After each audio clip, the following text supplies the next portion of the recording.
আসসালামু আলাইকুম রহমতুল্লাহ। ওয়ালাইকুম আসসালাম ওরহমতুল্লাহি ওবরকাতুহ। আচ্ছা, আজকে আমাদের পবিত্র ঈদ উল ফিতর।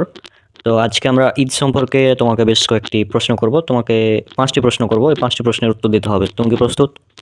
জি, আমি প্রস্তুত।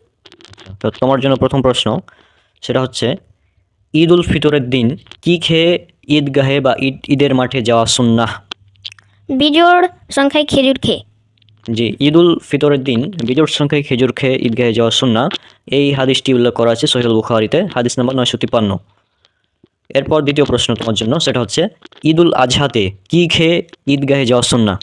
কিছু না খেয়ে। জি, ঈদ উল আজহাতে কিছু না খেয়ে ঈদগাহে যাওয়া হচ্ছে সুন্নাহ। এটা উল্লেখ করা আছে তিরমিজিতে, হাদিস নাম্বার 542। এরপর তোমার জন্য 3 নম্বর প্রশ্ন, সেটা হচ্ছে ঈদের খুতবা শোনা এটা কি ওয়াজিব?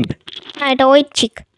জি, ঈদের খুতবা শোনা এটা ওয়াজিব নয়, এটা হচ্ছে ঐচ্ছিক। এই হাদিসটা আপনারা পেয়ে যাবেন সুনান আবু দাউদে, হাদিস নাম্বার 1155 এবং সুনান নাসাই 1571। হাদিস উল্লেখ করা হয়েছে, রাসূল সাল্লাল্লাহু আলাইহি সাল্লাম তিনি বলেছেন যে চাই সে ঈদের খুতবা শুনবে, আর যার ইচ্ছা সে চলে যাবে, কোনো সমস্যা নেই। অর্থাৎ এটা হচ্ছে মানে ঐচ্ছিক ব্যাপার, এটা ওয়াজিব বা ফরজ না। হ্যাঁ, আমাদের সমাজে প্রচলিত আছে এটা ওয়াজিব, তবে এটা ওয়াজিব না, এটা ঐচ্ছিক।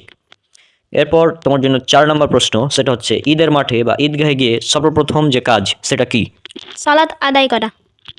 জি, ঈদের মাঠে ঈদগাহে গিয়ে সর্বপ্রথম কাজ সেটা হবে সলাত আদায় করা। এটা আছে সহিহ বুখারী, হাদিস নাম্বার 956। এরপরে তোমার জন্য আজকের সর্বশেষ প্রশ্ন, সেটা হচ্ছে সালাতে বা যে কোনো সময় মুখে নিয়ত উচ্চারণ করা এবং সালাতের পর বা বিভিন্ন মাহফিলের পর বা কবর জিয়ারত করতে গিয়ে জানাজার পর ইত্যাদির পর সম্মিলিতভাবে মোনাজাত করা, এটা কি সুন্নাত নাকি বিদাত? এটা বিদআত। জি, এটা হচ্ছে বিদআত। কারণ এ সম্পর্কে রাসূল সাল্লাল্লাহু আলাইহি সাল্লাম থেকে কোনো প্রমাণ পাওয়া যায় না, সাহাবী থেকে প্রমাণ পাওয়া যায় না, তাবেঈন থেকে প্রমাণ পাওয়া যায় না। এজন্য এটা হচ্ছে বিদআত। এমনকি আমাদের 4 মাযহাবের ইমাম আবু হানিফা রাহিমাহুল্লাহ, ইমাম মালিক রাহিমাহুল্লাহ, ইমাম শাফিঈ রাহিমাহুল্লাহ এবং ইমাম আহমদ বিন হাম্বল রাহিমাহুল্লাহ, তাদের থেকেও কোনো প্রমাণ পাওয়া যায় না। তাই কেউ যদি এটা হানাফি মাযহাবের নামে বা শাফি মাযহাবের নামে করে, তো এটা মানে মাযহাবের নামে মিথ্যাচার বলা যাবে, কারণ মাযহাবের ধরনের কিছু নাই। আর বিদাত সম্পর্কে আমার একটি বই আপনারা জানেন আছে। বিদাত সম্পর্কে আমার এই বই ভারতে পাবলিশ হয়ে গিয়েছে, আর বাংলাদেশে কবে হবে আমার ঠিক এখনো জানা নাই।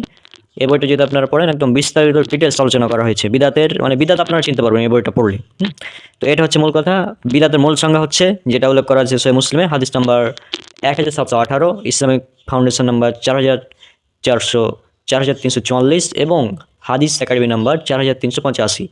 হাদিসটিতে বলা হচ্ছে, রাসূল আম্মা জান আয়েশা রাদিয়াল্লাহু আনহা থেকে বর্ণিত, তিনি বলছেন, রাসূল সাল্লাল্লাহু আলাইহি ওয়াসাল্লাম বলেছেন, মান আমিলা আমালান লাইসা আলাইহি আমরুনা ফাহুয়া রাদ্দুন। মান আমিলা আমালান, কেউ যদি এমন কোনো আমল করে, লাইসা আলাইহি, লাইসা আলাইহি মানে নেই, লাইসা মানে নেই, আলাইহি মানে আমাদের, আমরুনা মানে নির্দেশ, লাইসা আলাইহি আমরুনা আমাদের কোনো নির্দেশনা নেই, ফাহুয়া রাদ্দুন তাহলে সেটা প্রত্যাখ্যাত, বাতিল, পরিত্যাজ্য। আর বিদাতের পরিণাম এটা উল্লেখ করা আছে সুনান নাসাইতে, হাদিস নাম্বার 1578, অথবা আপনারা দেখবেন হাদিস নাম্বার 1581। হ্যাঁ, এটার একটি কারণ আছে, কারণ হচ্ছে হাদিস বিডির যে হাদিস নাম্বার আর আল হাদিস অ্যাপের যে হাদিস নাম্বার, এই দুটির মধ্যে পার্থক্য আছে সুনান নাসাইতে, এই জন্য আমি দুটো নাম্বারই বলে দিলাম। তো এটা হচ্ছে মূল কথা। সেই হাদিসটিতে বলা হচ্ছে, কুল্লু বিদাতিন দলালা ও কুল্লা দলালাতিন ফিন্নার, প্রত্যেক বিদাত হচ্ছে গুমরাহি এবং প্রত্যেক গুমরাহের পরিণাম জাহান্নাম। তো আশা করছি আজকের ভিডিওটি আপনাদের ভালো লেগেছে, আর আমরা ইনশাআল্লাহ চেষ্টা করব ধারাবাহিকভাবে বা সপ্তাহে 2-1টি করে এই প্রশ্নোত্তর সিরিজের ভিডিও করার। তো আজকে আমরা সবাই বিদায় নিচ্ছি। সবাই আমাদের জন্য অনেক অনেক দোয়া করবেন। আসসালামু আলাইকুম রহমতুল্লাহি ওয়া বারাকাতুহু।